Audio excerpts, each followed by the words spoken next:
এই যে বন্ধুরা দেখেন আমার কবুতরগুলা অনেক ক্ষুধার্ত। সকালে খাবার দিছিলাম কিন্তু এখন আর দেওয়া হয়নি, বিকালে খাবারটা দেখেন সবগুলা হাজির, হাতে খাবার। এই যে দেখেন হাতের উপরে উঠে গেছে খাইতে, সবগুলা খাবার দিই।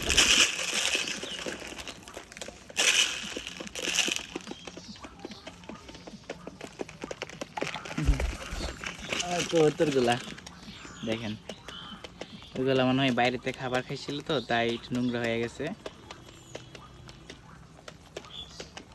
মাশাআল্লাহ সবগুলা কবুতর।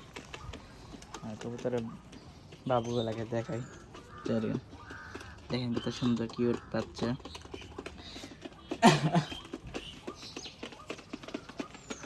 এই দেখছেন